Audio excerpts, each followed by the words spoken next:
back in 2016, Prince Harry found his celebrity princess. Thank you so much. When Harry met Meghan, a fairy tale romance blossomed. I was beautifully surprised when I walked into that room and saw her, and there she was sitting there. I was like, okay, well, I really have to up my game. They were engaged after a year, and the most spectacular of royal weddings followed. The wedding was phenomenal. It was a royal wedding, but it was on a completely different level. But then it all went horribly wrong. I thought that she could, not would, but that she could be trouble. From matrimony to misery. My British friend said to me, I'm sure he's great, but you shouldn't do it because the British tabloids will destroy your life. So how did Meghan Markle lose her sparkle? Bit of breaking news tonight, and the Duke and Duchess of Sussex have announced that they are carving out what they call a new role for themselves. And how did she go from media darling to public enemy number one? The scrutiny has proved too much and palace life too stifling. We chart the meteoric rise and dramatic fall of the royal couple. She verged on the political when she was talking about women's empowerment. The royals don't do that. As their dream turned into a nightmare. I never thought that this would be easy, but I thought it would be fair. They said their goodbyes, handed back their royal titles. You've got the most recognisable members of the royal family, international superstars, if you like, suddenly announcing tonight that they're going to step back as senior members of the royals. I mean, it is quite staggering news. And jetted off to Canada. The monarchy finds itself in a moment of turmoil, flux, and a genuine crisis. We ask, Meghan, where did it all go wrong?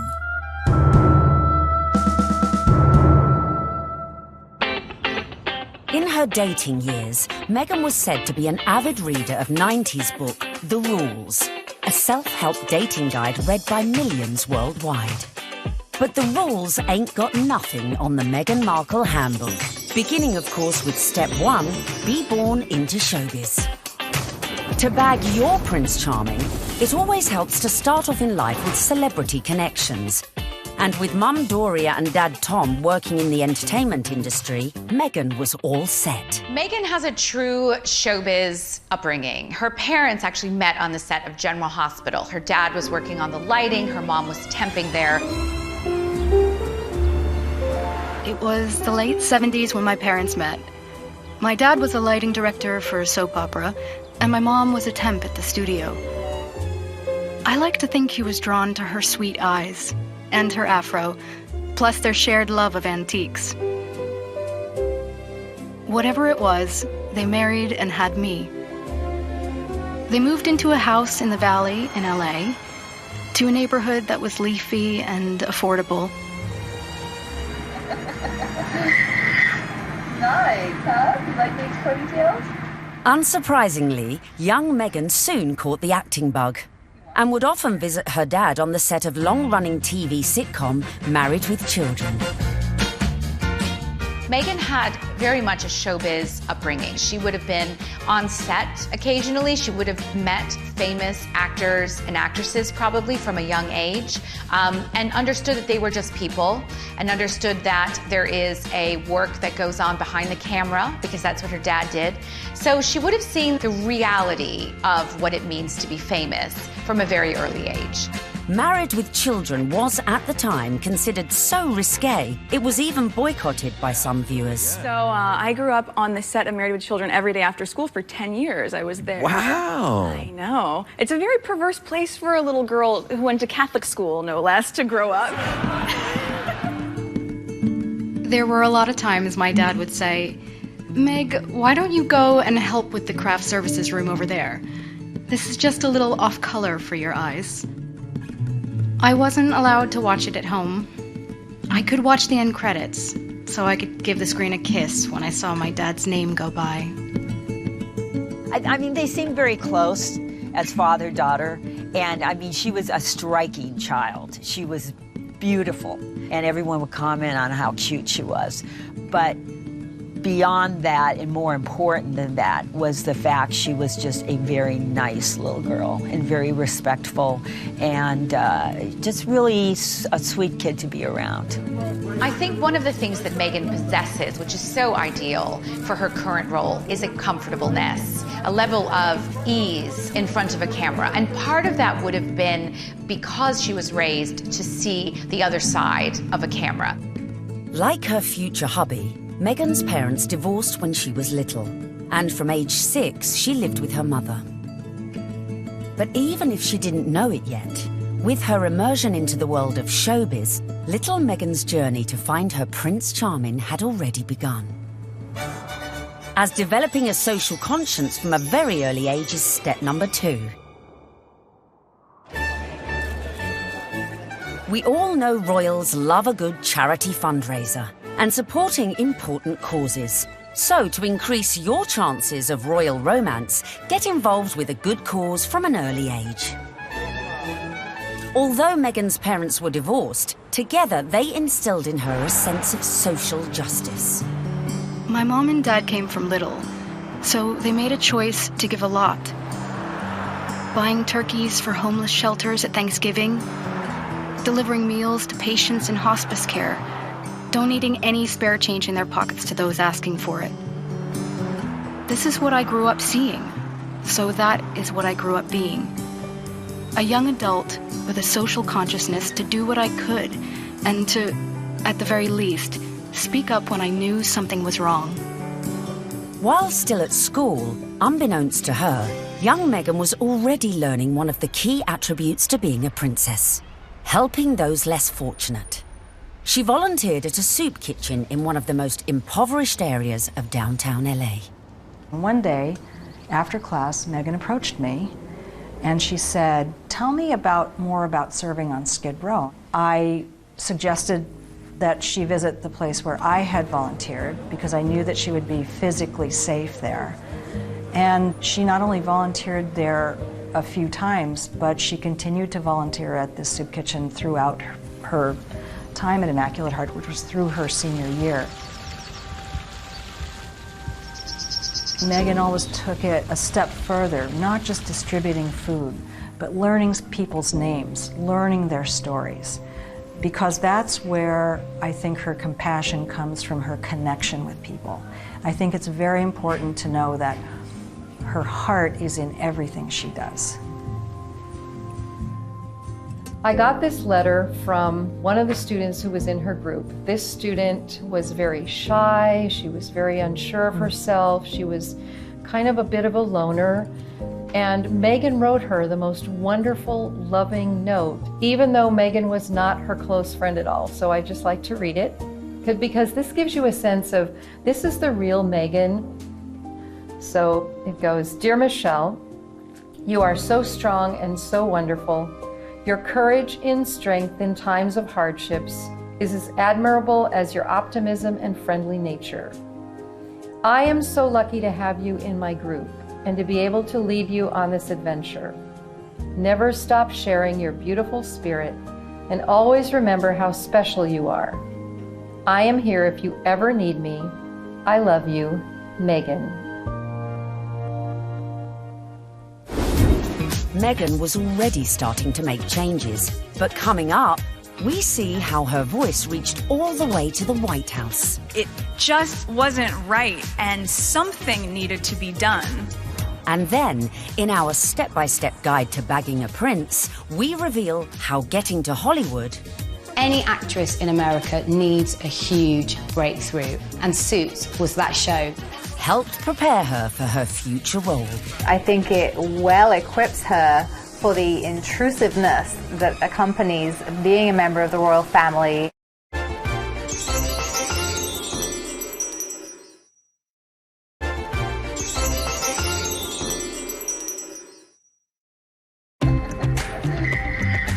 While still at school, Meghan had developed a strong social conscience. And as she grew, so too did her passion for change. Please welcome Meghan Markle.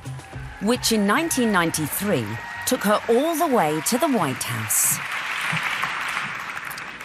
Well, good evening. That doesn't feel like enough, does it? It's just great evening. Maybe that's better. The fact that Meghan is interested in these causes, that's not new. It's not something that she's taken up after a life of celebrity, that she's suddenly found out that she needs to help people. It really started from the very beginning when she was just a little girl. So Meghan's first foray into activism came when she was 11 years old, and she and some classmates were watching commercials and analysing them for their social studies class. The gloves are coming off. Women are fighting greasy pots and pans with ivory clear. The tagline said, "Women all over America are fighting greasy pots and pans." 2 boys from my class said, "Yeah, that's where women belong, in the kitchen."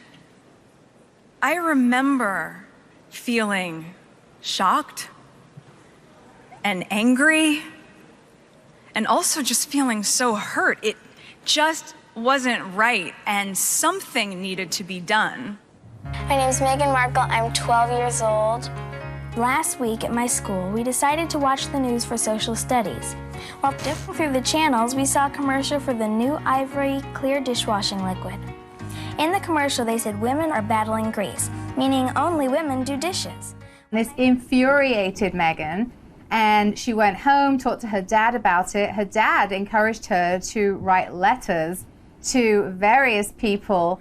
Meghan wrote to Procter & Gamble, the company who made the advert, to then First Lady Hillary Clinton, and to children's current affairs show Nick News, who sent a reporter to interview her. I don't think it's right for kids to grow up thinking these things, that just mom does everything. So I was wondering if you would be able to change your commercial to people all over America. Thank you, Meghan Markle. Incredibly, the 12-year-old's lobbying paid off.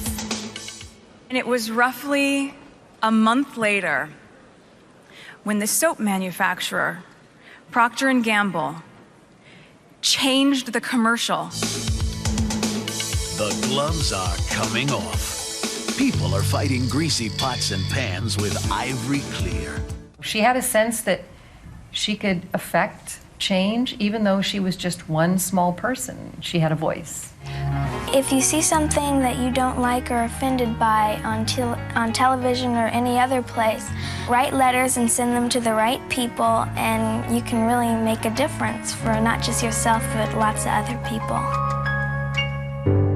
Propelled into the limelight at such a tender age, as an adult, Meghan's passion to effect change would burn no less brightly and push her closer to the world of her prince-to-be.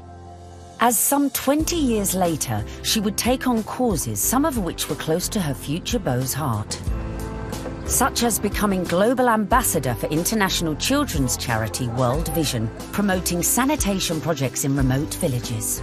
Meghan's visits to countries like Rwanda have focused on girls and women. All of these speak to her concern for female empowerment and really wanting to make a difference that way. You'll feel really good at the end of the day knowing that you've been a part of that. I gotta get these kids home. I'm gonna go take a picture with them. We all know that charity is a huge, huge thing for Prince Harry. He's been working with various charities for years, and it's something that's really close to his heart because of how important it was to his late mother, Diana. If you wanted to impress him, doing a lot of charity work would probably go down very well. But being charitable alone might not be enough to bag a prince. So bring on step number 3. Of course, one possible way to bring yourself closer to royalty is to become a celeb. Easy, right? Meghan was a natural-born performer after all. Long before I taught Meghan, I saw her in the school plays. And she was one of those girls, when she was on stage, you were drawn to watch her because she just had this charisma and this charm, and she was really good. We have a musical and a play every year, and she was certainly one of the many shining lights that we have here at Immaculate Heart. After leaving high school, Meghan's dramatic flair led her to enroll at the prestigious Northwestern University, where she studied theatre and international relations. International relations and basically showbiz. It is a perfect combination for someone who's going to be in the royal family. There's a lot of showbiz involved in the royal family, and you know, no one talks about it, but it is like being an actress. You have to be so excited to meet people, some of whom may even say something that's a bit insensitive or rude, and you have to still make small talk and still smile all the time. You get your picture taken. Meghan's preparation really couldn't have been better for this role. Prior to attending university, she auditioned for roles in music videos for artists such as Shakira. After the aftermath of the audition. This is the aftermath of the audition, and it went pretty well. We just had to dance crazily, and so I did, and it was tiring. We just all danced like wild women, and I was shaking my hair around, and so that's that. While at university, Meghan showed promise on stage, starring in a number of student movies.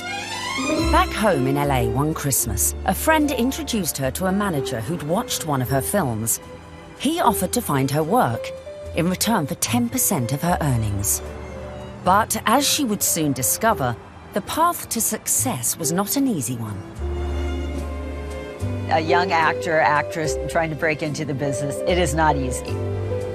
My parents had been so supportive, watching me audition, trying to make ends meet, taking all the odds and ends jobs to pay my bills.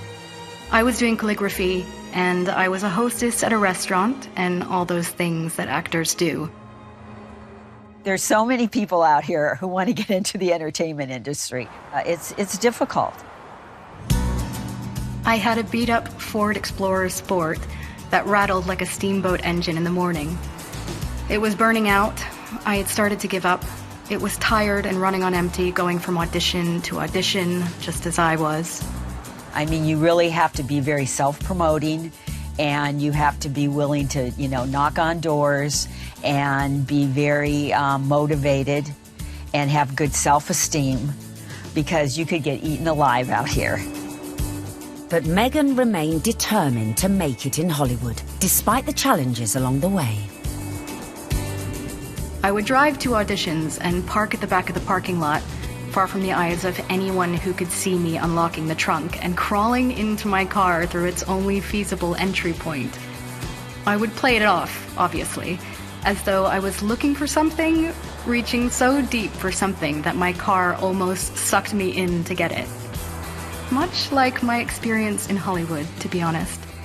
Struggling, climbing hurdles, searching for something that I couldn't even see, and just reaching for it.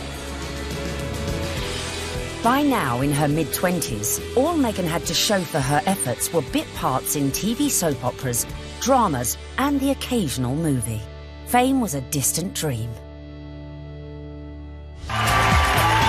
In 2006, she landed a job as a suitcase girl on the US version of quiz show Deal or No Deal, filming up to 7 shows a day. Meghan, open the case.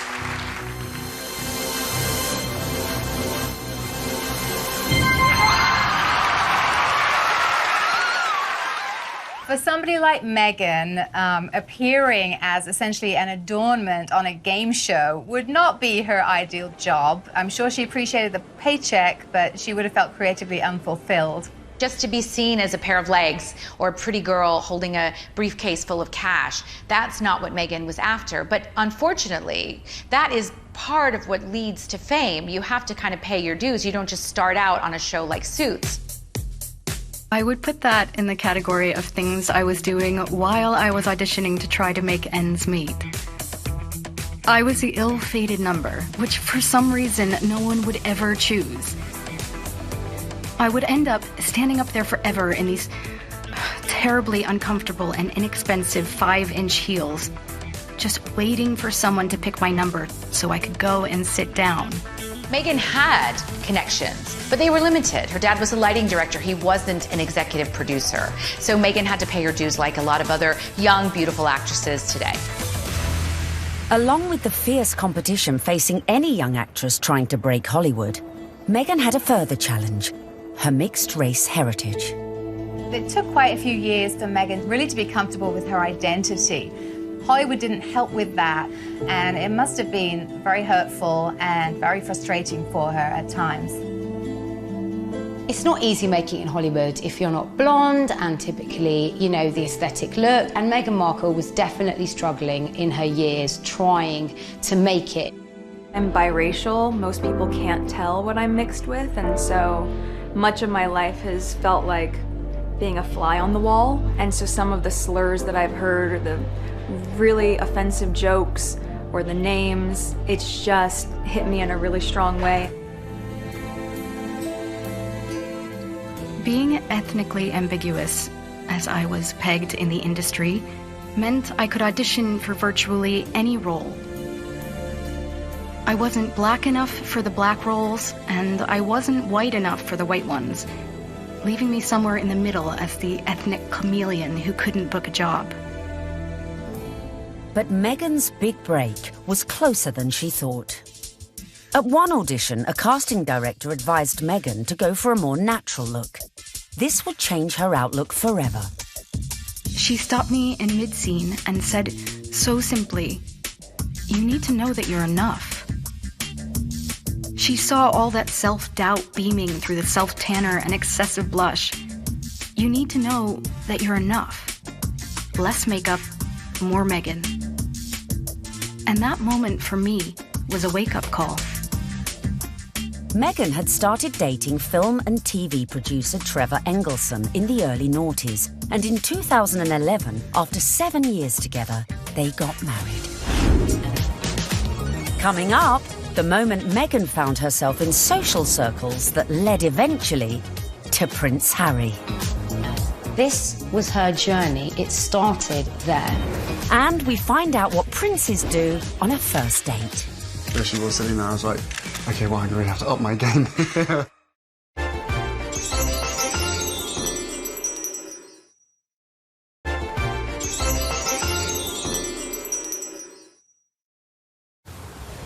Bagging a major TV role isn't easy.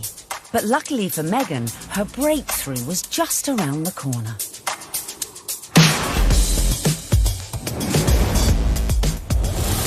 When she auditioned for a new legal drama series, it was just another day in the office.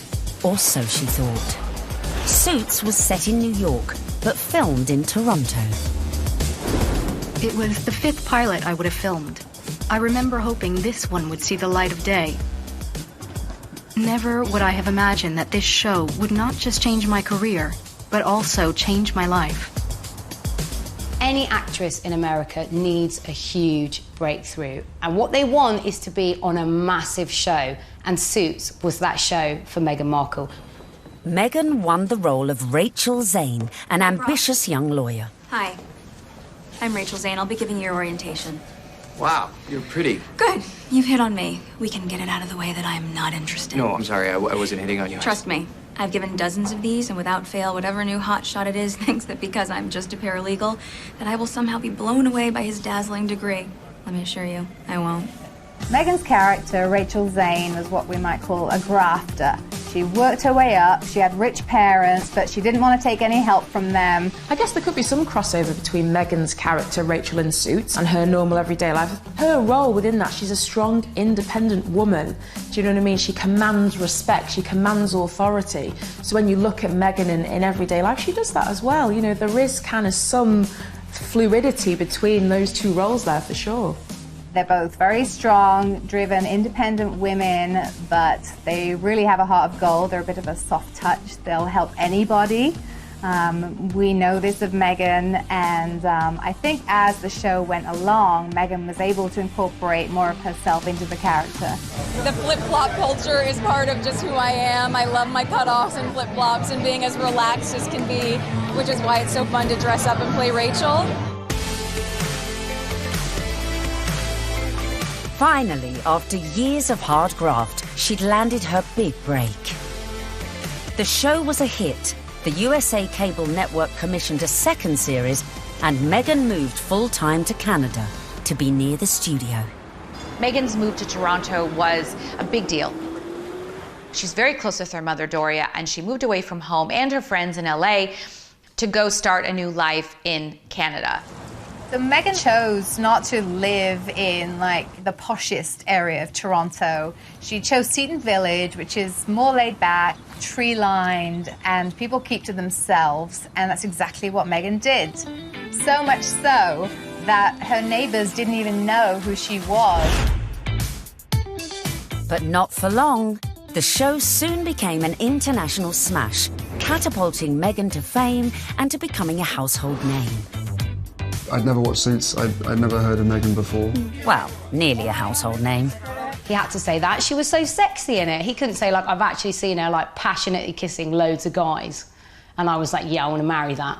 When she landed the role in Suits, Meghan became a legitimate, bona fide celebrity. This was the first time that, you know, she would have had her name called out on a red carpet. This was the first time she would have been tapped. So this was a big adjustment for her, and it all happened away from home. But being away from home wasn't without problems in her personal life, with husband Trevor. They were together for 7 years, married for 2. The problem with the marriage was the distance. And no sooner were they married than she got the gig on Suits, and she was in Toronto and he was in LA. And the relationship just didn't last. Meghan may have been unlucky in love, but her star was on the rise. And with stardom came power. Before filming season 4 of Suits, Meghan complained to the program makers. She once said that every script seems to begin with, Rachel enters wearing a towel. And at some point, she put her foot down and was like, no, I'm not doing that. She doesn't need to be that. And the character evolved. I didn't think you'd be so naive. Excuse me? Your job wasn't to talk to Mr. Bailey once and, after being moved by his tale of woe, tell me to jump him to the top of the pile. It was to assess his case and present evidence. And it's exactly what I'm doing here. I just left 2 boxes of textbook prosecutorial misconduct with your secretary. You found all of that since yesterday? Yes, because while I may only be a second-year law student, I have been a practicing paralegal for the past 8 years. Looks like I have some reading to do. I'm sorry for interrupting your day. Good afternoon, Miss Zane. Meghan's global exposure as Rachel Zane was perfect prep for another future role. I think it well equips her for the intrusiveness that accompanies being a member of the royal family and being followed at every turn, because she was very used to, you know, sort of putting her own life in the spotlight.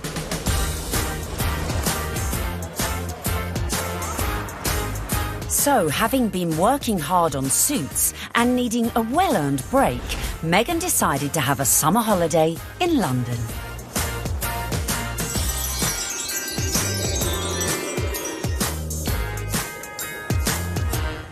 The summer of 2016, which turned out to be a very important summer for Meghan, was actually initially a bit of a getaway, a bit of a girls' holiday, a romp around Europe, a celebration of the fact that she was newly single, and she decided that she'd come on a road trip.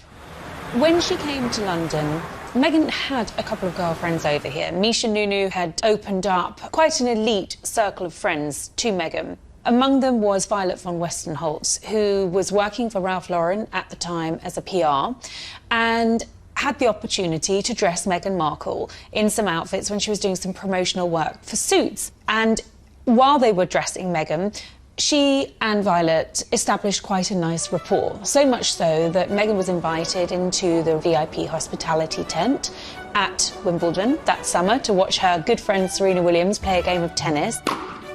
Obviously, you go to Wimbledon and you hang out in the VVIP area. She was sitting in the royal box, pretty much. She was just close by. All the pictures have shown she's like an arm's throw away from Pippa Middleton. This was her journey. It started there. During this time, Violet is rumoured to have suggested Meghan might like her friend Harry. That's Prince Harry to you, who also just happened to be single. Amazingly, for a royal romance, it started on Instagram. And Harry had a look through Meghan's Instagram page. I was told Meghan had a look through Harry's Instagram page, and it was Violet who really had brought them together. She played matchmaker. Whoever set them up must be sitting there, literally patting themselves on the back. Can you imagine being the person that introduced them? Because it's like the best PR move ever. I didn't know much about him, and so the only thing that I had asked her when she said she wanted to set us up was, I had one question. I said, well, is he nice? Now, their first date is believed to be at Soho House in London. Meghan had strong ties to Soho House. She was a regular at the Toronto outpost and very good friends with Marcus Anderson, who is one of the directors of Soho House. Marcus Anderson cleared rooms and corridors so that they could meet completely in private without the risk of being spotted or photographed. I was beautifully surprised when I walked into that room and saw her, and there she was sitting there. I was like, okay, well, I really have to up my game. I'm going to sit down and and make sure I've got a good chat. They got to know each other over a bottle of rosé. They clicked, I was told, immediately over their joint passion for charity work, their love of philanthropic work, and there was an immediate spark. We met twice, back-to-back, 2 dates in London last July. Yes. Then it was, I think, about 3, maybe 4 weeks later that I managed to persuade her to come and join me in Botswana. What happened next was the stuff of fairy tales, as the couple embarked on a whirlwind romance. Harry and Meghan, they were both astonished at how quickly their relationship developed and how deeply they felt for one another, almost from the get-go. I think perhaps a sign that things had gotten off to a good start and were actually really accelerating rather quickly in terms of a royal romance was when Meghan started referring to Harry as Has to her friends, and he was affectionately calling her Meg to his. Though originally worlds apart, they had much in common after all, both with divorced parents, both famous, and sharing an interest in the developing world. It was one of the first things we started talking about when we met, was just the different things that we wanted to do in the world and how passionate we were about seeing change. I think that's what got date 2 in the books, probably. Plenty to talk about. And date 2 quickly led to their first trip away together, a mere month later, on safari in Botswana, a country close to Harry's heart after first visiting following his mother's death 19 years earlier. We camped out with each other under the stars. We spent, came and joined me for 5 days out there, which was absolutely fantastic. So then we were really by ourselves, which was crucial to me to make sure that we had a chance to get to know each other. A secret long-distance relationship then ensued, with the occasional clue, such as the couple being separately pictured wearing matching blue bracelets, and the odd tantalising social media post. But it wasn't long before the couple went public. So the next step to bagging a prince is perhaps the hardest: the engagement.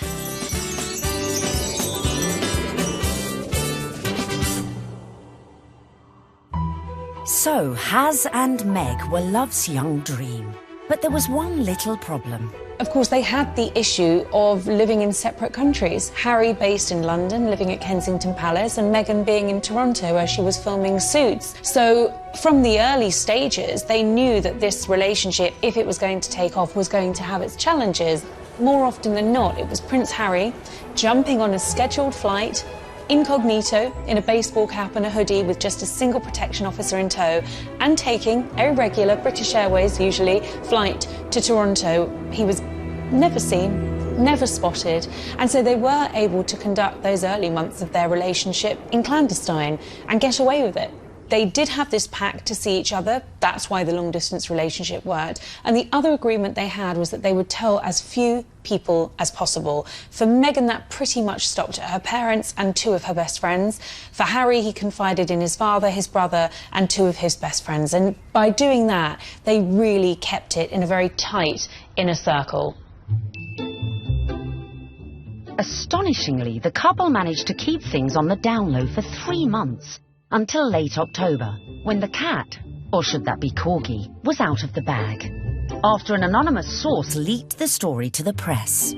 Well, I can't say much about how the story came about, apart from that the information that he was seeing Meghan came to light. And what was interesting in that circumstance, covering a story like that, is normally a name might be mentioned linked to Prince Harry and you wouldn't know who they were, and you'd have to try and research them, and you might not find very much online because they're a private individual. Of course, in Meghan's case, there was reams and reams of information about this American actress with illustrious history, not only of starring in shows like Suits, but also with this huge charitable side to her, and the fact that she had been involved with the UN and everything became apparent. So really, you have a one-fact story like that, and it breaks, and the rest of Fleet Street is then playing catch-up. And it was then after the story broke that you found descending on Meghan's house, chasing after anyone that ever knew her, chasing after family members.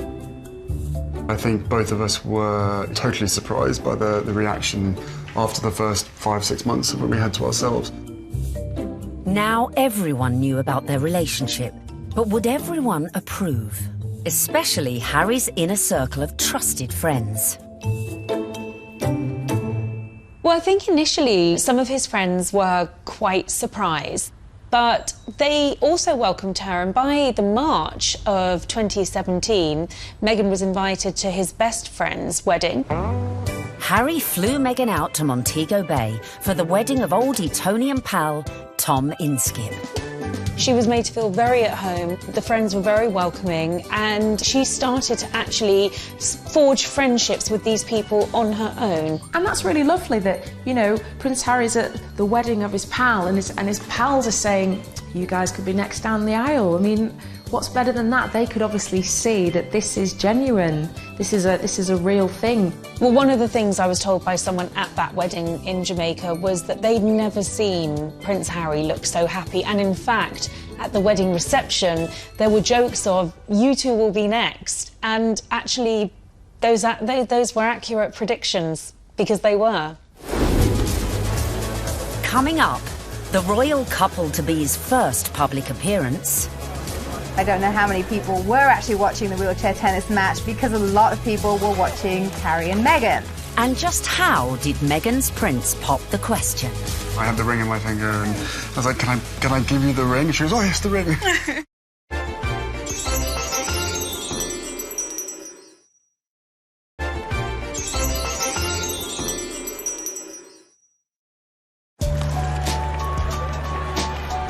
In September 2017, Meghan and Harry made their first public appearance together at the 3rd Invictus Games in Toronto.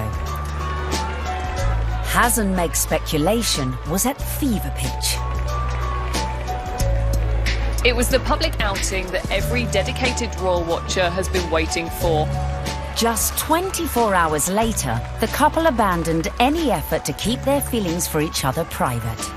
The setting for this first public date was extraordinary, with no attempts to hide away as they watched the wheelchair tennis at the Invictus Games. It was open to the public.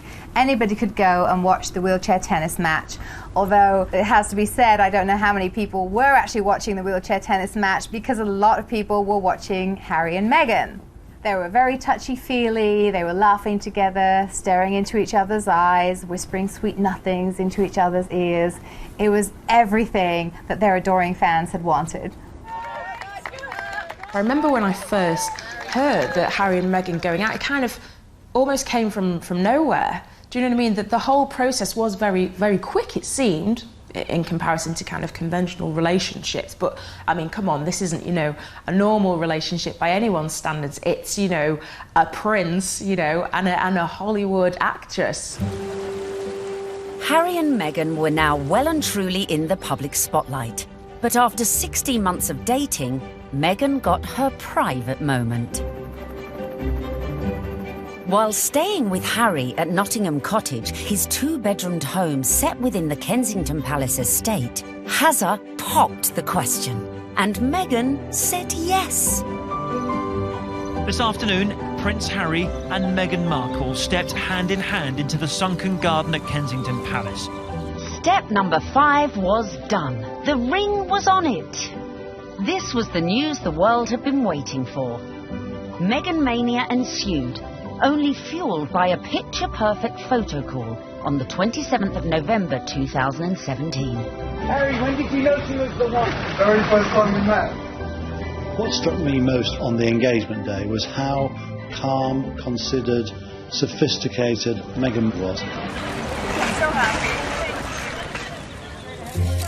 Unlike other royal fiancés before her, Meghan had her Hollywood training to give her all the poise she needed and was quite at home in front of the cameras. You guys, thank you so much. I was reminded of the days when Prince Charles and Princess Diana came out on their engagement day and how awkward and inarticulate it all was. And I suppose in love. Of course. Whatever in love means. It didn't have the right feel to it. And even when Catherine and William became engaged, Catherine seemed very, very nervous. No, it's very important to me, and I hope we'll be able to have a happy family ourselves. Straight here, please. Not so Meghan. She was the one who seemed the least nervous of the lot. I think it's absolutely clear from their closeness, from their body chemistry, from the energy between them, that these two knew absolutely what it meant to be in love, and they were truly, madly, deeply in love. This engagement had the world's press queuing up to get the perfect front-page shot of their real-life American princess. And it came right at the end. The real picture is the one where they think they're out of view and they put their arms round each other's waist. Very unroyal and very lovely. And it would seem the look Meg chose for this all-important announcement came from one of our very own royal watchers. There's a really funny story about me wearing a particular coat, a particular pair of shoes, and a dress, and visiting Buckingham Palace, where I met Prince Harry and Prince William. About 3 weeks later, the biggest story of the year, Prince Harry announces that he's marrying Meghan Markle, and she happens to be wearing exactly the same outfit as me. So, one of two things happened. Either Prince Harry saw what I was wearing and thought, I definitely want my bride-to-be to look just as good as this girl, as if. Or Meghan Markle was somewhere on the grounds and really rated my outfit. Then came the pitch-perfect press call, where an uber-relaxed Meghan discussed the couple's courtship. The one thing that fascinates me about this is the fact that she is a product of Hollywood, product of television, product of entertainment. And therefore, there's a sort of ease in communication, and there is an inbuilt knowledge of what the media are trying to get at. It was definitely a setup. It was a blind date.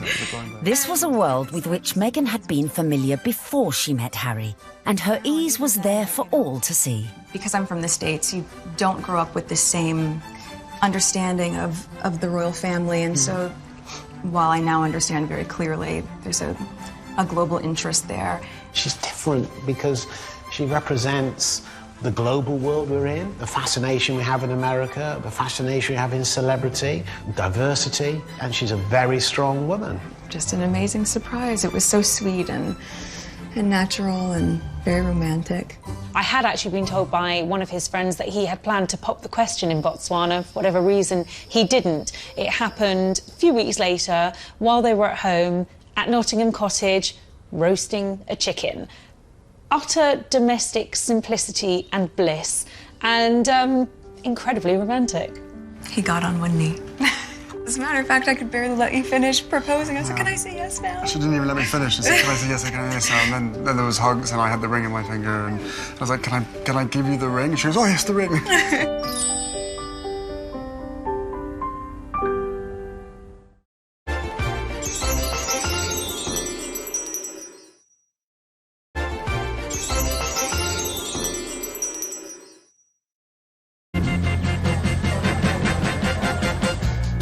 Meghan and Harry were united in their passion for change. And in the months following their engagement, Meghan had thrown herself into charity, winning the hearts of the British public. It was clear from day one that she was like a duck to water. She is absolutely natural at this, very engaging, very warm, lots of eye contact. Harry was showing off his new fiancée far and wide, and she charmed everyone from all walks of life, including those who walked on four legs. She even wore a matching coat for the occasion. You can see the American effect of Meghan Markle in every single photo call and every single walkabout. When Meghan goes on walkies with Harry, she's hugging people. In Nottingham, the couple visited charities that were close to Harry's mother's heart. You could see the pride in Prince Harry. I mean, it was a joy to watch. While back in London, a visit to Brixton brought Meghan even closer to the community. Believe it or not, everyone is listening, and I'm in the same room as the royal couple right now. They actually shook my hand. I didn't expect that. I thought, it would just be a distance. They were pretty cool. It was a real nice, good, feel-good factor. They should come more often. They really should.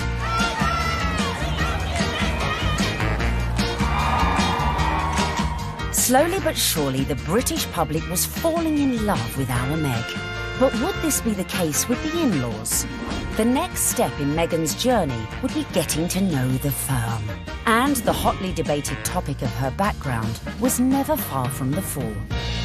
You be Harry, and I'm gonna be the, Queen Elizabeth, since I got this on, right? And you telling me about your girlfriend, okay? Hello, Harry.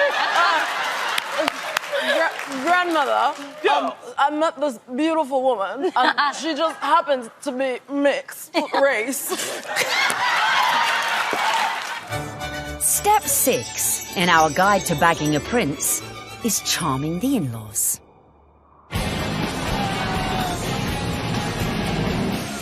One of the things I found really amazing when I was charting this story was just how warmly welcomed Meghan had been into the royal fold right from the early stages. The early meetings with William and Kate and Charles and Camilla, they were very welcoming.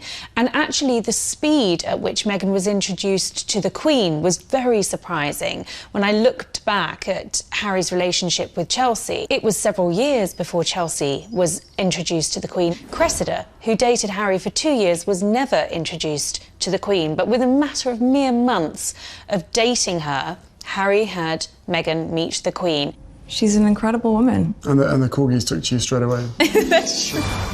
In fact, Queenie was so impressed that mere weeks after the couple's engagement, she took the unprecedented move of inviting Meghan to spend Christmas in Norfolk at Sandringham, giving Meg the opportunity for a serious charm offensive. It was a tremendous break with convention that the Queen invited Meghan, who was, after all, just a fiancée, to Sandringham, because normally it's just the wives and the husbands of members of the royal family who are allowed that. I was told that the Queen's feeling was this: she's preparing to give everything up for her grandson, her career, her identity, her nationality, her home in Toronto, everything to be with Harry. And the Queen's feeling was the very least we can do is to make her feel welcome at Christmas. It does show that the Queen is walking in step with the change of the guard at Buckingham Palace. This would have been a far different Christmas to the one Meghan spent in LA the previous year, with the historic 20,000-acre estate playing host to all sorts of little family quirks that would prove a challenge to any outsider. Well, Meghan would have had to get her head around quite a few royal family traditions. They open their presents on Christmas Eve.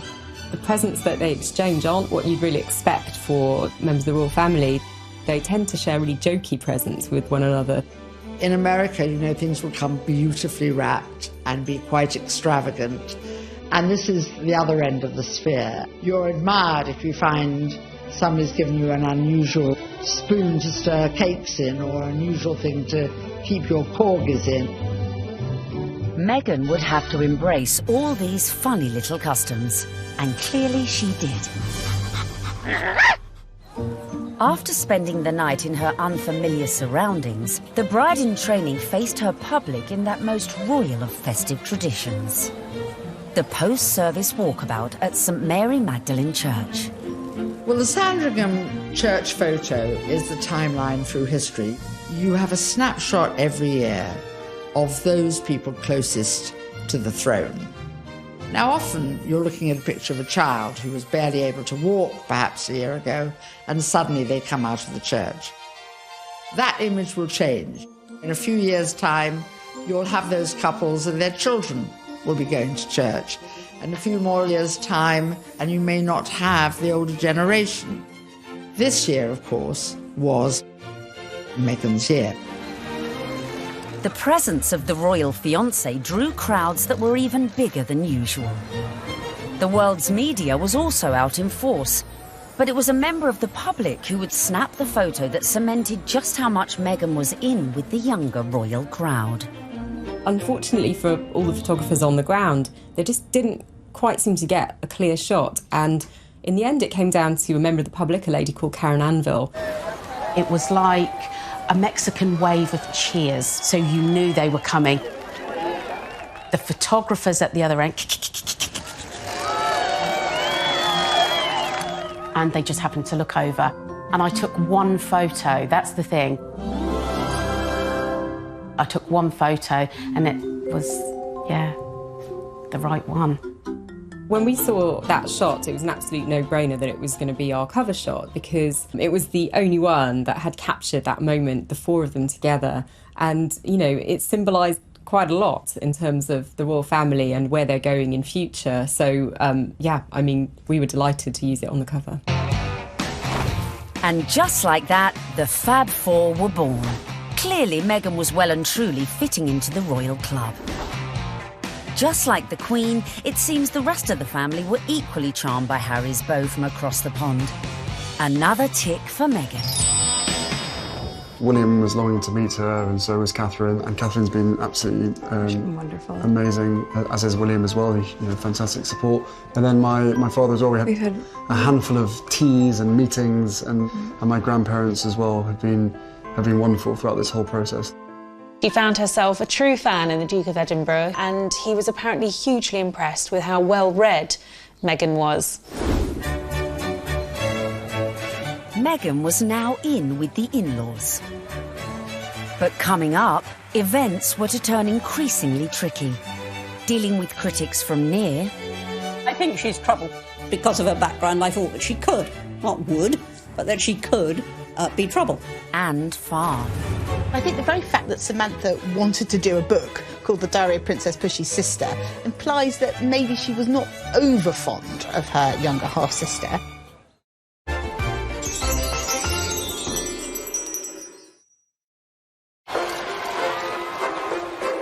Meghan was proving popular with the in-laws, the friends, and was now conquering the British public. But what to do when you find out not everyone likes you?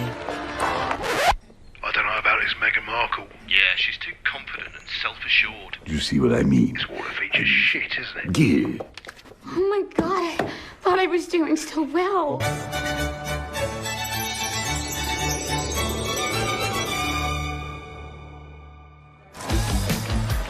When the news that Prince Harry was dating an American actress first came out, I think that the reaction amongst the British public especially was equal parts excited and disapproving, because she's not British. From the very moment Harry and Meghan's relationship had broken in 2016, much of the press inevitably had gone raking through Meghan's past. They made it sound as though she had grown up in like the slums of LA, like riddled with like gangsters and drugs. With some reports focusing on the breakup of her parents' marriage and her relationship with her half-siblings. Time is 7 minutes. Harry didn't help matters when he went on to guest edit BBC Radio 4's Today programme. It started well. Morning. Very good to see you. He got some of his mates on the show, like this guy. Okay. But I need a British accent. But if you start using long pauses between the answers, you're probably going to get it's the face. Let me see the face. Oh, okay. But during the course of the programme, Harry answered one question about Meghan. It was your future wife's first Christmas with the in-laws. How was it? She really enjoyed it. The family loved having her there, and it's the family that I suppose she's never had. It's the family that I suppose she's never had. But Harry's comments did not go down well with one member of his future wife's family. Meghan's half-sister Samantha was very cross with what Harry said on the Today programme about the family not being close or a normal family. Samantha tweeted that that was really not the case, and she defended their family as a normal family, a close family, a loving family, and didn't understand what Harry was talking about. And that wasn't the last we'd hear of Samantha, who went on to threaten publication of a tell-all book called Diary of Princess Pushy's Sister. I think the very fact that Samantha wanted to do a book called The Diary of Princess Pushy's Sister implies that maybe she was not over fond of her younger half-sister and maybe is a little conflicted about Meghan's success. There's no bigger media vulture with this wedding than you, is there, Miss Markle? I mean, how you have the gall to come on here and talk about media vultures? You're doing a book called The Diary of Princess Pushy's Sister. You've been trashing it for 2 years, you little vulture. I've made it clear in several interviews that you can't judge a book by its cover, and similarly, you can't judge a book by its title. Samantha also criticised Meghan's charity work. If you are interested in helping those less fortunate than yourself, it really should begin at home. Could all this bad publicity derail the wedding? And just how should Meghan respond to this particularly barbed attack? The temptation must have been huge for Meghan to have responded to the critics, who were, of course, her family members. She kept a dignified silence. I mean, you've got to feel for Meghan. What would you do if your family were being an absolute nightmare? It is seriously embarrassing. So she does what any of us would do. Hashtag ignore, ignore, ignore. But would Meghan be able to keep her composure in the face of her next critic? A certain ex-Tory MP, a die-hard royalist, who voiced her doubts about Meghan, not in private, but in the most public setting possible, the celebrity Big Brother house. OK, let's take a vote. I think she's trouble. How long do you think she's going to be? 5 years, 10 years, 20 years? Why do you think she's trouble, Anne? Background, attitude, I worry. She's older than him? She's been married before? Yes. I add it all up and I'm uneasy. But there we go. Quite frankly, I was shocked when Anne Widdecombe said that what she said. I mean, I've always thought that she was a sensible woman. She seems to be jumping to conclusions without looking at any evidence. The ex-minister's comments sent the Twitter sphere into meltdown. When I was on Big Brother, I was called every ick and every ist going. I was homophobic, xenophobic, racist, sexist, misogynist. Nothing I said could have been remotely construed as racist by any sensible observer. I mean, all I said was I thought that because of her background, and I was thinking of freewheeling Hollywood background, you know, former marriage, all the rest of it, that because of her background, I thought that she could, not would, but that she could be trouble. She had, I think, the older generation's view of this is an outsider, a foreigner coming into a very British organisation, almost, you could say. How is that going to work? The thing that all of us have to do is adapt. We're in the here and now. Embrace. But one woman who was not prepared to embrace was Jo Marnie, girlfriend of then UKIP leader Henry Bolton, who sent a series of racist texts. Even then, Meghan kept quiet. The royals' mantra is often put up, shut up. You can't be seen to always answer back. You do have to put up at points. So actually her approach, maintaining that dignified silence, not justifying or even giving any credence to these claims, some of which were really quite unpleasant, well, it was a very royal approach to things. Look, Meghan is showing the makings of a true princess. You've got to have that decorum. You've got to, on some occasions, actually, you know, keep silent and pick your battles. Even more flack came Meghan's way when she took to the stage with her potential prince, his brother and Kate at the Royal Foundation in February 2018. People say, well, you're helping women find their voices. And I fundamentally disagree with that because Women don't need to find a voice. They have a voice. They need to feel empowered to use it, and people need to be encouraged to listen. And I think there is no better time than to really continue to shine a light on women feeling empowered and people really helping to support them. She verged on the political when she was talking about women's empowerment, and it was all a bit Me Too-ish. The royals don't do that. And indeed, the day that the royals start engaging in political causes is the day you get a lot of controversy. There is a very good reason why the royals stay off politics, and it's to avoid precisely that. Not everyone shared Anne's view. It's refreshing because she isn't saying things that are incredibly controversial that we actually wouldn't stand by or back or believe in. These are really important points, important issues that she's raising, especially when she's touching on feminism. But was Meghan risking her relationship with the royals and the public? She's clever. She's using her voice in a good way, and she has actually been backed by the palace. But still the criticism came, and the palace had to release a statement defending her. Was this one step too far? This is the first time that we've heard anyone associated with the royal family talking about those campaigns. The Kensington Palace stressed that it would have been impossible for Meghan to talk about issues surrounding female empowerment without talking about those campaigns. Well, I think that by touching on the Me Too campaign, Meghan probably knew that there was going to be some kickback, and indeed there was. But actually, she got far more people saying, this is great, this is what the royal family needs to be doing more of. Phew. Looked like Meghan had found just the right balance to please the palace, her people, and most importantly, her prince. So, next step in our guide, embrace your prince's religion. She signed up to the Church of England, of which the Queen is supreme governor. And exactly 100 days after her engagement announcement, Meghan was baptised in the chapel of St James's Palace by the Archbishop of Canterbury. It was very special. It was beautiful, sincere, and very moving. It was a great privilege. Although she had attended a Catholic school in LA, Meg had a Protestant background. Her father was a member of the Episcopal Church of the United States. It would not have been an enormous step, to get baptised, but it was a big step in a way. But I think out of deference to the Queen and to her very strong faith, it sort of tidied things up, and it augurs well for the future because she will have to attend many, services in Church of England cathedrals.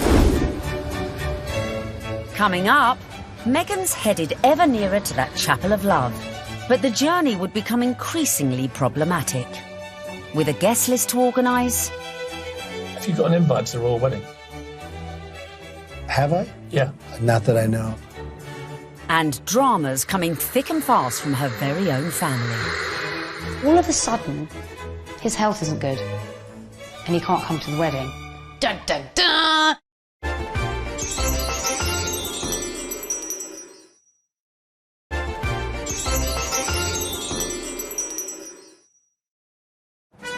Welcome back, where we find Meghan almost at the final furlong of her romantic journey. But managing your wedding carefully was not to prove so easy for our Meg. First hurdle, the date. The wedding of Prince Harry to Meghan Markle. The date, the 19th of May 2018. Recent royal weddings had all been held on weekdays, but not this one. I think that they thought, we want people to enjoy this, so why not do it on a Saturday? And if you think about most weddings that you and I go to, they're at the weekend. So why wouldn't you follow suit? But there was one reason to avoid that Saturday. It had already been announced as the date of the FA Cup final. As president of the Football Association, Harry's brother Prince William was expected to take his usual place in the royal box at Wembley. And millions more were looking forward to watching the game on TV. I think my wife will probably want to see the royal wedding. So what I'll probably do, I'll probably leave her on her own, maybe with some of her friends. I'll go somewhere else where like-minded people want to watch the FA Cup final. I would so prefer to watch a royal wedding, not interested in football. Harry and Meghan solved the problem for TV viewers. they announced that their ceremony would begin at noon, several hours earlier than kick-off time. But Wills decided to avoid the fixture clash altogether, scrapping his Wembley appointment to concentrate fully on his little brother's wedding. Next hurdle, the tricky protocol of who to invite to a royal wedding. Have you got an invite to the royal wedding? Have I? Yeah. Not that I know of. Would you like to go? I want them to be happy. I really want them to be happy. They look like a lovely couple. Meghan Markle did say you were a divisive misogynist. Well, I still hope they're happy. It was a source of quite a lot of amusement for comedians in the US who like to take every opportunity they can to poke fun at him. So Donald Trump is mad because Prince Harry didn't invite him to the wedding, to the royal wedding over there in England. I don't even know why. I don't know why you mad. You shouldn't even be surprised, Donald. Don't nobody like you. The apparent decision to snub the US president may have been a source of jokes for comedians. But according to some sections of the media, it was also a potential embarrassment for the Queen. Could this dash all Meghan's good work? Especially in light of reports that the couple had invited Trump's predecessor, Barack Obama, a friend to them both. But as Harry and Meghan's wedding was a non-state event, that meant the couple could pretty much invite whoever they wanted. This is not a state occasion, this wedding. He can invite his friends and Meghan's friends. He doesn't have to invite Trump. It's as simple as that. So the date was set, the invites were out, the corgis were brushed, and all was looking rosy for the big day, and for Meghan to finally become Mrs. Prince Harry. Until... That week lead up to the wedding was like watching an episode of EastEnders. It was an extraordinary week, completely overshadowed by the debacle over Mr. Markle. We were told that Thomas Markle would be walking his daughter down the aisle. In fact, a story that broke the weekend before in the Mail on Sunday undid all of that. Thomas Markle was revealed to have been staging fake pictures for the press to bolster his image pre-wedding for the reported sum of $100,000. First of all, the pictures are leaked. Her dad is posing for pictures with paparazzi. Such was the embarrassment Mr. Markle felt he'd caused to his daughter that at the 11th hour he pulled out of the wedding. It got so confusing. It was like, is he going to be coming to the wedding? Isn't he? Meghan, I was told, was utterly heartbroken. She said that she forgave him for the photographs and she wanted him there to walk her down the aisle on the big day, and he agreed that he would do it. Until... all of a sudden, his health isn't good and he can't come to the wedding. Dun, dun, dun! Thomas Markle said he felt that the heart attack had probably been brought about by his son writing an open letter in one of the tabloids, basically telling Harry that it wasn't too late to get out of this wedding and that his sister was nothing but trouble. The whole of the country was talking about this. What is going to happen? And then finally, we had a statement. It was a roller coaster of emotions, in fact prompted Meghan to issue her very first solo public statement, and very tellingly that statement began with the word sadly. Must have been really difficult because in the end, you know, it was announced that her father wasn't be coming. Added to that, parts of the family just descended en masse without an invitation. Former sister-in-law Tracy Dooley, that's ex-wife of the half-brother who just trashed Meghan in a letter, jetted into Heathrow with sons Tyler and Thomas, plus a shed-load of baggage, in every sense. There's more likelihood that I would have got an invite. They turn up, got all the suitcases, you see them having their pictures taken in the airport, you're thinking, what is going on here? Because apparently they either think they're going to get a last-minute, you know, somebody cancelled, you can come to the wedding now, or they're just going to make money off the British media and do loads of interviews. It's all about the... be a pretty exclusive event. Right. So, I mean, if they feel like they would like to invite us, we'd be honored, and if not, we're going to be cheering her on and totally supporting her no matter what. And then on top of all of this, Meghan has to find out that her nephew Tyler is growing cannabis and has even called his special batch the Markle Sparkle. I mean, it was just disastrous from start to finish, and I think actually everyone, not just Meghan, was pleased when they packed their bags and went right back to where they came from. Cue an epic sigh of relief at the palace. Despite all these problems, the wedding stayed on track, which brings us nicely to step 11.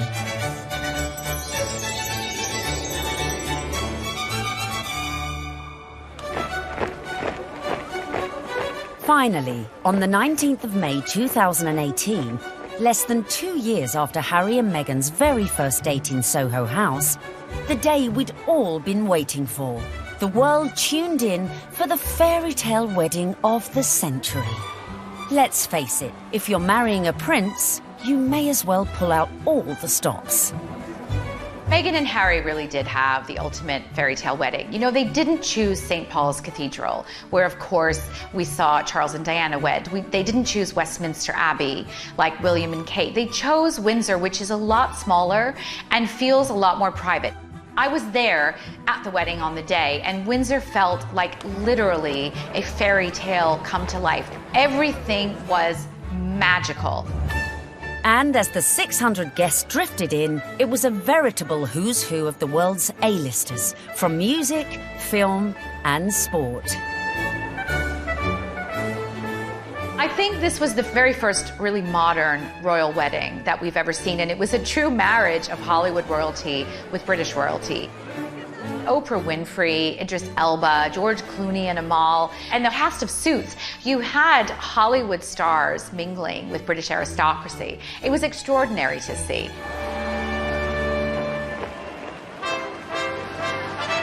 By the time HRH arrived, the atmosphere at Windsor was electric, with 200 representatives from the Prince's charities among the 2,640 cheering onlookers. Meghan's bridesmaids and page boys included Princess Charlotte and Prince George, plus the children of some of her closest friends. Sporting the uniform of the Blues and Royals, the regiment Harry served in the army, the groom arrived with a familiar-looking best man.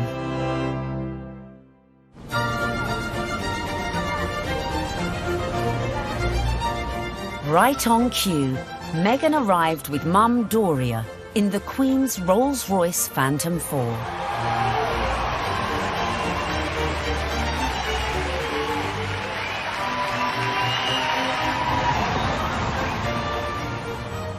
The wedding was phenomenal. The wedding was amazing.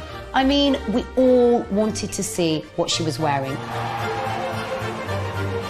And we weren't disappointed when Meghan stepped out in a Givenchy dress with a veil featuring flora and fauna from 53 Commonwealth countries. Topped off with her something borrowed from the Queen, Queen Mary's diamond bandeau tiara.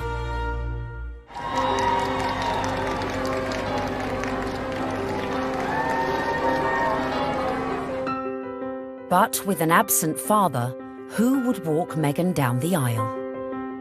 Prince Charles rises to the occasion.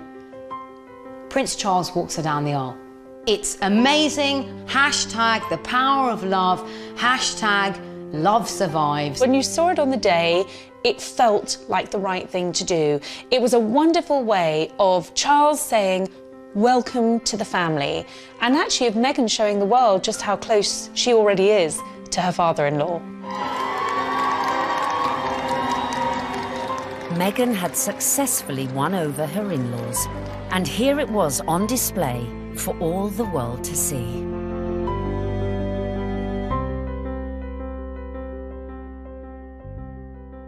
It was lovely. It was really lovely. It felt positive, and yeah, you couldn't help but smile watching it. When the night has come.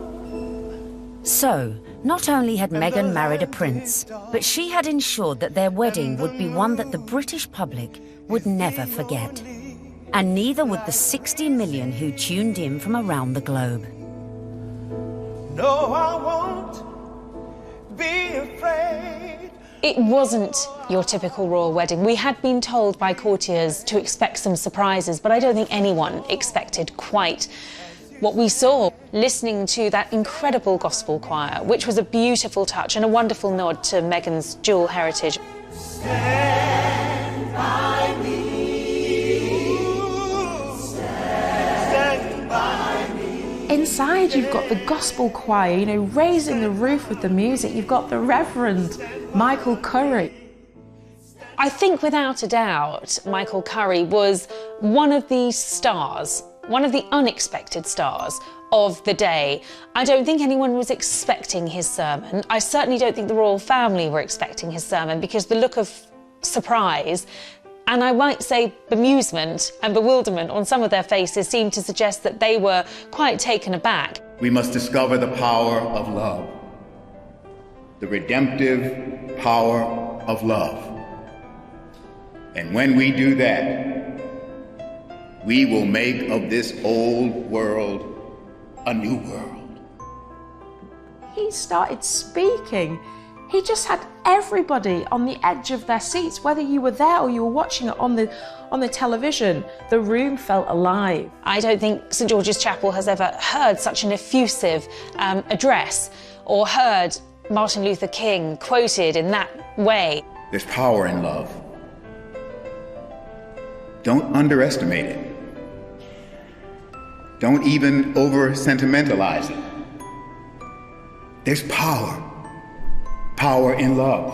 You know, there is power in love, and if we hadn't heard it once, it was drilled into us, so we knew that by the end of his sermon. Well, there's power in love. Her family weren't there. It was just her mother, but her story, her African-American heritage, that was all beautifully reflected in the ceremony and in the day itself. All these things that are really very Meghan just made you realise how much more the world is coming together. It was poignant, powerful stuff. Meghan, I give you this ring. Meghan, I give you this ring. As a sign of our marriage. As a sign of our marriage. By the joining of hands and by the giving and receiving of rings. I therefore proclaim that they are husband and wife.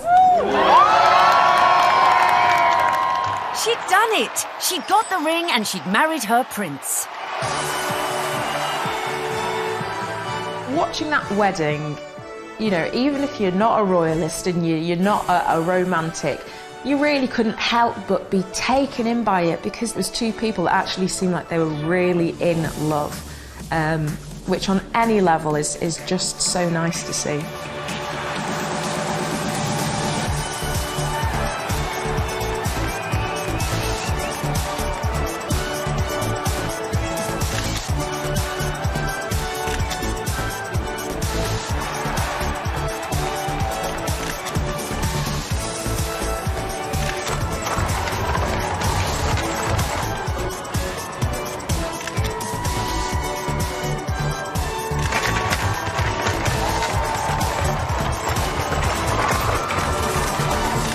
But the party was only just getting started. Serena Williams playing beer pong. I bet she aced it.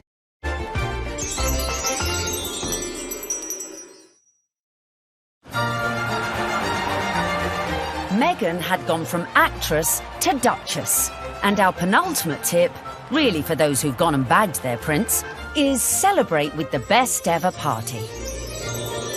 Immediately after the wedding, the couple had all 600 guests back to St George's Hall for a wedding breakfast, which was hosted by Her Majesty the Queen. But the real golden ticket to that event was the private evening party, which was hosted at Frogmore that evening by Prince Charles.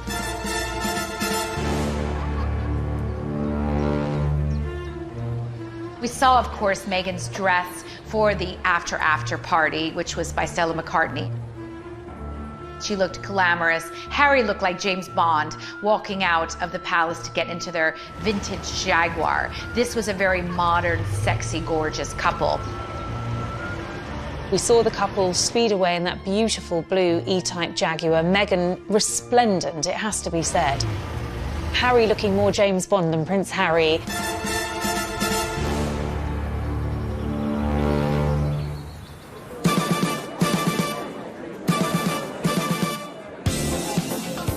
anyone who was anyone was there, sipping on their When Harry Met Meghan ginger and rum cocktails. George and Amal, Serena Williams, James Corden and Idris Elba, who turned DJ for the night and span a few tunes. I was put forward to DJ. I really wanted to DJ. I would have done the best wedding set in the world. It must have been incredible. Everyone's probably a bit more relaxed, you know, a bit more loose, getting on the cocktails, having a chill. Everyone just wanted to know the juicy details of this VVIP party. Were these huge Hollywood stars and celebrities doing the same kind of things we do when we've been drinking since about midday? Yes, they were. Some wonderful tales of Serena Williams beating everyone hands down at beer pong, a drinking game that apparently Meghan and Harry loved. Serena Williams playing beer pong? I bet she aced it. Serena has since denied she played this game. Shame. But who knows, maybe when they throw their next party. George Clooney serving up cocktails and whisking Meghan and Kate around the dance floor. A dance-off instigated by James Corden between Princes William, Charles and Harry. Which we like to imagine looked like this. Come on, well, it's my reception. Could bust a few. Yeah, there you go. Yeah, there you go. Okay. Yeah, come on. We like that, brother. Yeah, twerk it, Wheels. Just jam on. Twerk it, Wheels. There you go. No, yeah. Oh, no, Grandmom just saw that. Bollocks. All right. Having an absolute laugh. I mean, was the Queen there? What was she doing? Was she watching it? Was she getting involved? It just sounds like, you know, the doors have been closed, the curtains have been closed, and it's like, right, let's go for it. Let's have a laugh. Let's enjoy this.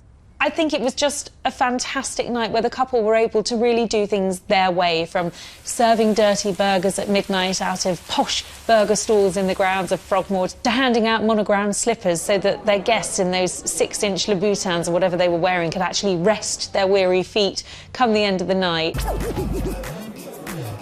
And if you want to ensure you throw the best party ever, be like Meghan and make sure your guests leave their phones at the door so you can let your hair down without any sneaky snappers.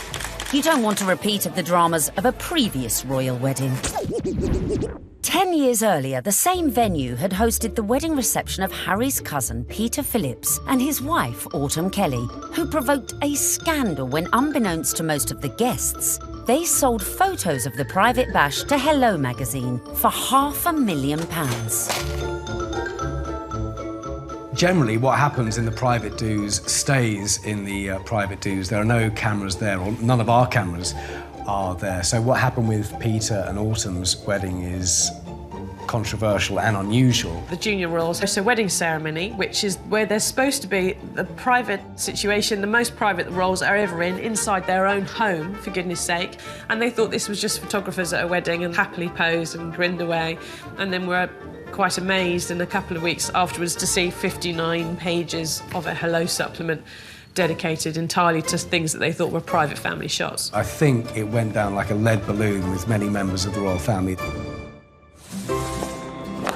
Luckily, Harry and Meghan's wedding reception went off without a hitch, but with a bang. One of my favorite details about the whole thing is that Harry and Meghan snuck away at the after party. They went off to be together. And I think that speaks a lot about this couple. They are, above everything else, madly, genuinely in love with each other. Which leads us beautifully into the final step of our Bag of Prince guide.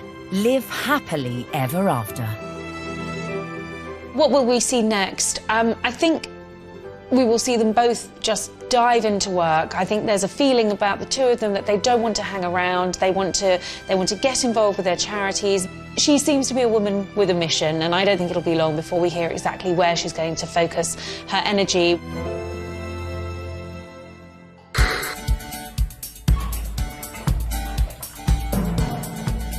So there you have it.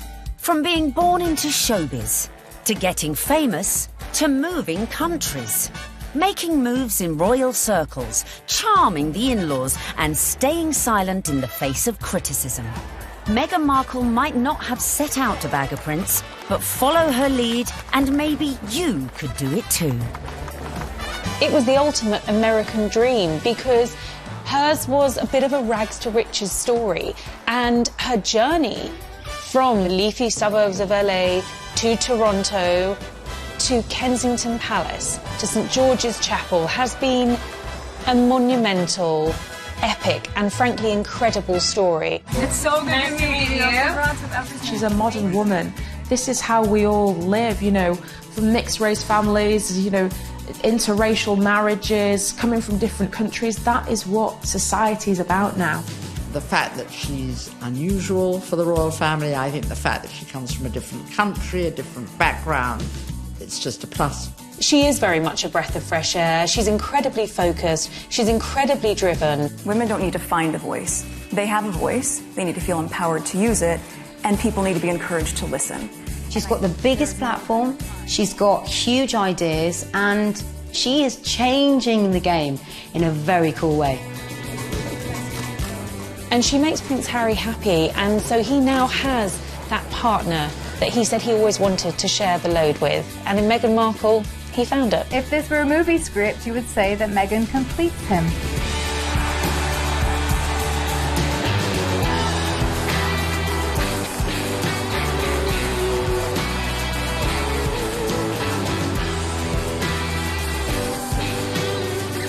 It's an incredible rags to riches story. It's amazing. I'm so jealous.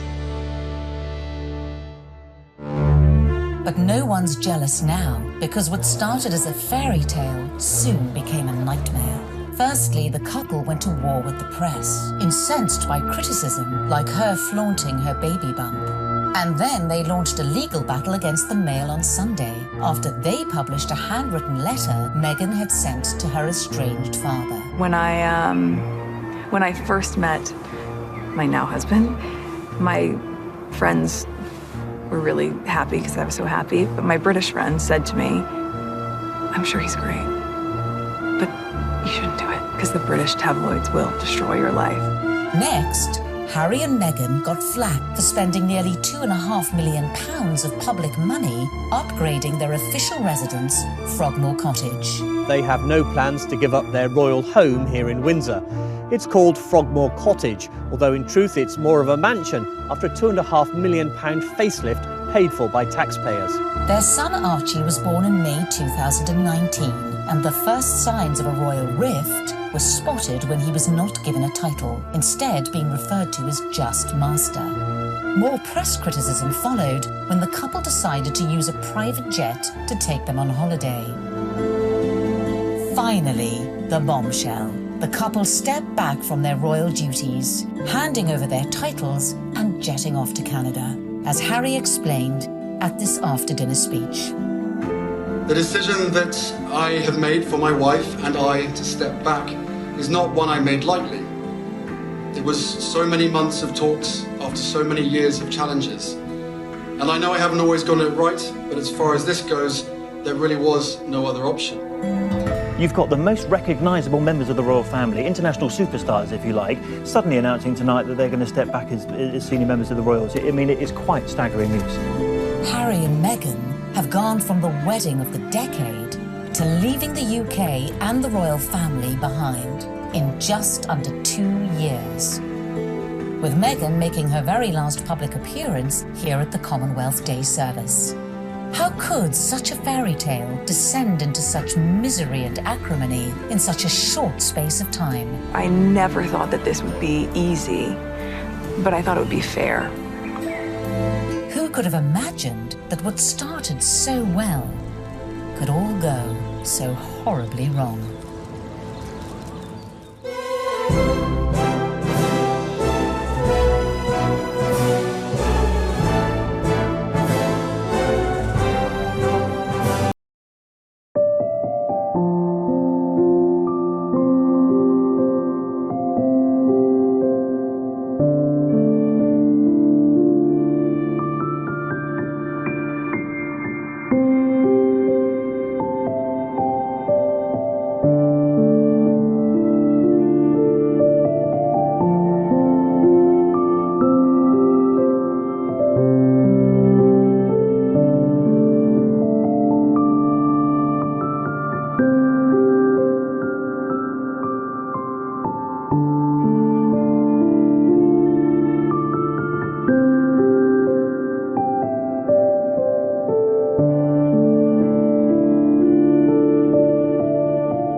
never thought that this would be easy, but I thought it would be fair.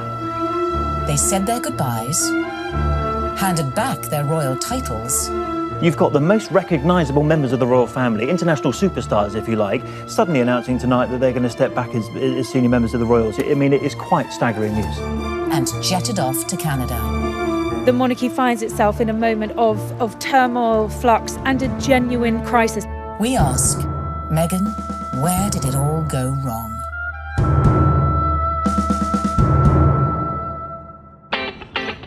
In her dating years, Meghan was said to be an avid reader of 90s book, The Rules, a self-help dating guide read by millions worldwide. But The Rules ain't got nothing on the Meghan Markle handbook. Beginning, of course, with step 1, be born into showbiz. To bag your Prince Charming, it always helps to start off in life with celebrity connections. And with Mum Doria and Dad Tom working in the entertainment industry, Meghan was all set. Meghan has a true showbiz upbringing. Her parents actually met on the set of General Hospital. Her dad was working on the lighting, her mom was temping there. It was the late 70s when my parents met. My dad was a lighting director for a soap opera, and my mom was a temp at the studio. I like to think he was drawn to her sweet eyes and her afro, plus their shared love of antiques. Whatever it was,